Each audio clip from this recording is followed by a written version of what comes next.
justiciable et le secteur judiciaire. Et la sortie de l'UMS, est-ce que ñoom ñoo waroon génn di tontu? Je ne le pense pas. Je ne le pense. Mooy li ma la wax c'est-à-dire. Ndiab. Des fois moo foo laaj gars yi est-ce que pare ngeen. affaire bi dafa am lu mu laaj. du yomb de. affaire bi rigueur la laaj gis nga réew. déggoo ma ni la. yow nit ñi dañoo war a lekk ak naan. am wér gu yaram. xale yi liggéey ak yeneen. yow munoo ci lenn. wala lañ ca mën bëriwul nga bëgg tal di jouer théâtre. parce que pour man jouer théâtre la.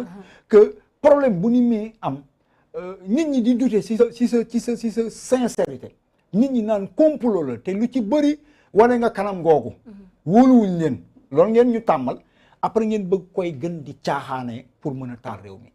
duñ ko nangu il faut que les responsabilités soient situées. moi je pense que ni bu ñu bëggee Sénégal lii ak troisième mandat bi pour man ay même problème lañ. c'est-à-dire c'est des dossiers sérieux yoo xam ne ku ciy wax dafa am lu mu dund. man heure bi jaww la ma fekk maa ngi yenu ay gerte. parce que bu dul sama salaire damay mbayonte te mënu am lu ma yoree sama kër. bi cool yi di am fekk ma fi. dafa am ñoo xam ne dama leen daan gis ci télé bi. ñuy yooxu di wax complot résistance buñ la wooyee wax lu dëpp wala seen i xalaat. yooyu yëpp interpellé na ma parce que tamit qu'on le veuille ou pas. yàlla am na lu ñu may. gënuñu fi kenn ëpp ñu fi kenn diplôme gënuñu fi jàng kenn gënu fi njàmbaar kenn mais suñu borom may nañu ci Sénégalais li ñuy bëri bokk nañ ci néew ñi nga xam ne dañuy woon nañu wax leen seen xalaat ci réew mi. loolu nag boo koy def jàkkaarloog Sénégalais yi. fexeel ba foog jàpp ne yàlla nga jàkkaarloog. te billaahi wal kitaab bi loo ci wax di nga ko waxaat sa bàmmeel di nga ko jàmmaarloog suñu borom. boo fi waxee loo xamante ni du dëgg ci kaw Ousmane Sonko ndax topp sa bakkan di nga ko lay ak sa borom. boo fi waxee lu dëgg ci Adji Sarr dara lu la ci wóorul di nga ko lay ak sa borom boo fi waxee lu tax xale yi génn ba ñu rey leen fekk yow gëmoo ko ci suuf yaa ngi wax leen nit ku bon nga. te dafay ci dossier bi dafa ci am autant du côté du pouvoir que de l'opposition ay nit ñu bon ñoo xam ne bakkani doomu Sénégal jarul dara ci ñoom. parce que la ñuy wax ci télé bi ak la ñuy wax ci suuf du dëgg ku ma défier nag ma jàkkaarloog yow parce que man du may débale du ma yor ay kayit. mais à un moment donné. c'est révulsant. C'est révulsant que tu vois des acteurs ñuy woote di show jaay naan jàmbaar yaa ngi du ñu nangu deuxième vague xam nga deuxième vague bi mooy lan njàpp c'est la confrontation entre une conscience citoyenne contre ces acteurs politiques. On a un pays à bâtir quand mais même. révolution 2024 man loolu laa gëm mooy Macky Sall out gars yi dóorante ci jàmm mooy débat intellectuel parcours profil ñu xataraay ñu teg leen pression Sénégal kenn waratu ko fooy acteurs politiques du pouvoir dans l'abus acteurs politiques de l'opposition dans la manipulation on en a assez dafa doy depuis 60 ans qu'ils gèrent ce pays là. Il y a trop de populisme. mais pratiquement c'est les mêmes acteurs qui reviennent en réalité tu te demandes dañ koy bañ mais lan moo fi avancé. Non, c'est vrai, déjà Ousmane Sonko c'était le candidat de l'antisystème mais apparemment ñu ko entouré yëpp ils viennent du système. Non antisystème nag Ndiaye moom Ousmane Ba slogan la woon. Moi je pense que li ma la doon wax sànq les gens des fois il leur arrive d'entrer en politique par émotion. Non, du dëgg. c'est vrai. waaw boo duggee politique par émotion dafa am démarche booy def ba ci yàgg jékki-jékki taxaw. Pour être franchement parlant. L'antisystème xëy na ñun ñu for ko yëkkatiwaat ko parce que il faut réellement un anti-système. C'est quoi le système? Le système c'est un mode de gouvernance mais xam nga lan la système bi dëgg-dëgg c'est le système politique bi Sénégal di doxee njàpp clientèle politique moo fi am nu mu tudd gagner ensemble boobu gouverner ensemble boobu dafa mel ne ay tuyaux yooyu roof ci robinet ubbi ndox mi di jol di wadd ci biir tuyaux bi c'est-à-dire ñi ngeen di àndal rek après yéenay jëlaat les manettes du pouvoir seeni ay militants ak yooyu créer seen cadre boo xam ne ku wax ñu fëgg la mbéj loolu moo fi am ba tey jii xaw ma suba luy am et ci dans cette dynamique keroog maa ngi posé benn question bu am solo bu ñuy wax par exemple ci spoliation foncière man je me demande qui est-ce qu'on va punir parce que dans le cadre de la gestion en tout cas de la gouvernance mais il y a des caciques du PS yoo xam ne dañ tibb suñu suuf il y a des caciques du PDS yoo xam ne dañ tibb suñuy suuf mais il y a des collaborateurs de Macky Sall qui ont fait pire. Mais la dernière c'est litige bi nga xam ne moo doxoon diggante ki nga xam ne moo fi nekkoon directeur Dakar Dem Dikk le maître Moussa Diop ak Barthélémy Dias finalement c'est le président le candidat de l'antisystème moo leen jubóole mais au-delà jubóole bi gis nga foofu dafa am ñaari dimension yoo xam ne gars yi bëgguñu ko ngay wax te muy dëgg benn bi mooy du commencé wul foofu depuis que par exemple gars yi nangu ànd seen biir bi nga identifier ay nit ne ñii ñoo yàq réew mi ba mu leer nga wëlbatu ko ànd ak ñoom rek rupture am na parce que tamit du ñu fi nangu di def le procès du pouvoir yeneen acteurs yi ñu ragal wax suñ li ñu xalaat ci ñoom dans les pratiques dans les faits c'est ça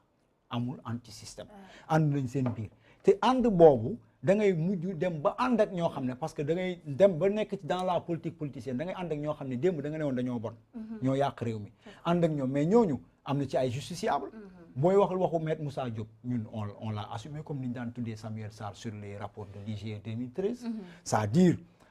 Maître Moussa Diop je ne peux pas dire def na wala deful mais ku ko jiiñ ne moo def après ñoom ñoo mujj ànd ak moom ne ki ñu doon jiiñ de dafa sàcc suñu suuf fal leen ko mu nekk maire. Moi j'aurais aimé leur poser la question pourquoi vous nous proposez de voter pour quelqu'un que vous avez accusé d'avoir spolié nos terres. Alors je veux dire que dans ces attelages du pouvoir comme de l'opposition dañ ciy gis que des justiciables. waaw ay justiciable rek yii PS lañ nekkoon yii PDS lañ nekkoon ñii ñi ngi ci APR mais après ku nekk selon sa intérêt rek da ngay groupe booy dugg te comme que c'est la règle de l'addition ku ñëw baax na après da ngay ànd ak ñoo xam ne dañ justiciable caxatee suñu alal jël suñu suuf ne da ngay dàq ñi ñeneen ñu justiciable ñu bees c'est ça ne tient pas. C'est pas logique, il n'y a pas de cohérence. Donc ces élections locales, ñenn ci ay observateurs yi di wax ne carrément certes on a sanctionné le groupe Benno Bokk Yaakaar ci yenn grande ville yi mais buñ ci xaar ci ay changements majeurs est-ce que da ngay bokk ak ñooñu avis. Man fi ma ciy xalaatee sax mooy.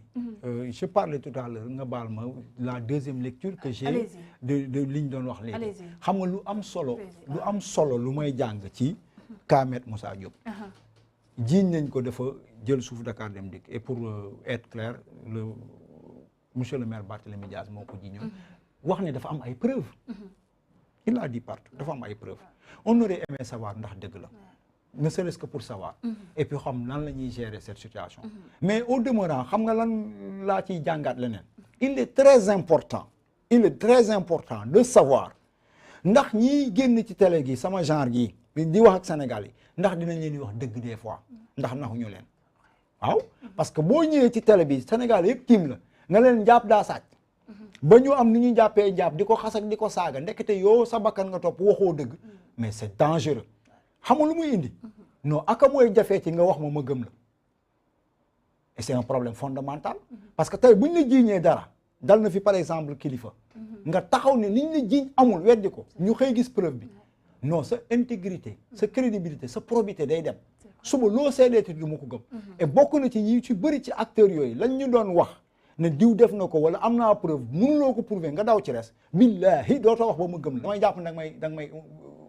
parce que sax suñu diine dafa ne ku porter une fausse accusation te mënoo ko prouver yow mënatoo seede mënatoo seede doyatoo pour seede doyatoo pour jiite parce que Sénégal il faut ñu nangu ne njàpp boo ma xëyoon suba yàlla may ma moyen gannaaw suba mën naa la indil 1000 Sénégalais venant de partout aussi compétents que ñu wër Macky Sall billahi jeexu fi xam lu fi raar ñu am pas-pas ñu am valeur ñu am dignité ñu am cette crédibilité am régularité ak constance ci valeur yooyu ba pare nag en toute circonstance di ko assumer loolu amu fi fii théorie moo fi am discours politique moo fi am mais dans la pratique c'est tout faux li ñuy woote ak li ñuy jëfee bokkul mais la ma ci gën a naqare lu ñu la nar démb ne lii ay nar la ba nga gëm ko suba ñoom buñ ci nekkee ne la lii mooy dëgg seeni ay way militant di leen ci jàppale donc à ce rythme dañuy abrutir c'est ce qu'on doit refuser être exigeant que à un moment donné on vous dit hey vague ci dëgg waaw vague ci dëgg quand tu dis que je veux un juge bu crédible waaw un juge bu crédible quand tu veux je veux être jugé parce que dama doyal ci ay bu fi génn d'accord mais menacer askan wi ci nga xam ne des fois suñu yoon newu ci ay dañuy vague réew mi di tàkkaat duñ ko nangul pouvoir duñ ko nangul opposition ni ñuy fermer ci Macky Sall ne dañuy war a teg suñu bakkan ci troisième mandat. mais xale yi ñoo war a jël seen responsabilité ñuy woote deuxième vague boobu doo fa gis seen doom. non mais non seulement doo leen fa gis sax mais des fois dañuy analyser c'est-à-dire fii dañu dul ñemee jaar ci mbir mi. di am gis nga situation bi. Ousmane Sonko daf ci am une part de responsabilité avec grandeur na ko assumer parce que tamit complot kenn yeewu ko yóbbu ko foofu ne mu fay dem faju ji du dëgg xam nga ab réew boo ko bëggee yor di la woote patriotisme ba ñu lay tuddee Nelson Mandela wala Thomas Sankara am na ay mandarga yu ñu amoon. c'est vrai yoo xamante ni grandeur dëgg la. à un moment donné au lieu de demander aux gens d'aller mourir pour moi je vais dire aux gens arrêtez attendez-moi je vais aller mourir pour vous. waaw loolu la ñuy xaar ak am ay taxawaay yoo xamante ni doo bàyyi yenn fay. mais il faut que les gens aient le courage ñoom ak yàlla kese ñu assumer seen part de responsabilité lii ci 100 yi 10 yi maa ko moom dama koy jël. ñax ñun dañuy dem police des fois man toog naa foo xam ne dañuy jiiñ sàcc ma yagari dem police lu mu tuuti am naa tuut ci réew mi mais da ngay wàccee sa bopp xam ne nit rek la parce que amul woon lenn lu munoon prouver ne sàcc ma jour boobu da ngay sax xaw am kersa mais da ngay assumer que ne ba ñuy sàcc loolu ñuy jiiñee fa ñuy liggéey mais maa nga fa woon am na yeneen dimension xam ne da nga ciy jàng àddina da nga ciy jàng nekk kilifa il faut assumer il faut de l'humilité il faut de la grandeur autrement dit aussi gis nga askan wi nañ leen yërëm mënuñ ñuy dóor gauche ci mal gouvernance bu bon Macky Sall ak ñi mu àndal opposition bi di ñu manipuler bu di ñu dóorlu ci loo xamante ne ay miet nga ciy am ñi ko nangu nag billahi yàgg naa ko wax ils sont libres de gober ce qu'ils veulent ils sont libres d'accepter d'être manipulés ils sont libres de faire semblant mais nous sommes en démocratie mooy li ma la wax sànq ci njëlbeen que nous ne serons jamais complexés nous la COS M23 ñu tuuti ñu bëri amul importance de dire que ça c'est nos convictions fermes et de les assumer publiquement bu ñu parce que nag amoon na ay jamono ña lay xupp tey yëpp ñoo la doon wax bravo yaay jàmbaar boobu xamuñu sax ñi àndal nii mais loolu dara dañu ci de parce que boobu bañ koy def pas-pas ak seet yàlla lañ ci doon def te ba léegi loolu lañ ci def gis nga li ci njëkk am solo mooy être décomplexé vis-à-vis de qui que ce soit parce que fii kenn du fi yàlla du fi yoon du Macky Sall du Ousmane Sonko du Barthélemy du kenn ci pouvoir bi koo xam ne yàlla nga fi du ñu lenn ay nit rek lañ te dañoo doyal ci li ñuy dund nit ñi sonn ci côté social politique bi bëgg ñoo xañ jàmm nañ leen fi jëlee parce que à la limite ils sont presque tous pareils quand on parle plus d'antisystème même la presse ne dit plus antisystème amutu fi xamul lu fi am ñu góorgóorlu jël suñu ay énergie focaliser ko ci la nga xam ne moom la ñuy xaaree muy dundi Sénégal ñu bàyyi yëfu ñàkk fayda yi ñàkk fayda nag commencé na dama koy assumer ci yor réew te xamoo réew nga yor xamoo ne ay bakkan nga yor xamoo ne nit ñu xiif nga yor xamoo ne nit ñu war a liggéey nga yor pasaree alalu réew mi xale yi liggéey ñu doo xam yan mooy priorité loolu dafa war a jeex fii te kenn teguñu ko lu dul way politique des fois ils disent askan wee ñàkk fayda non taluñu ko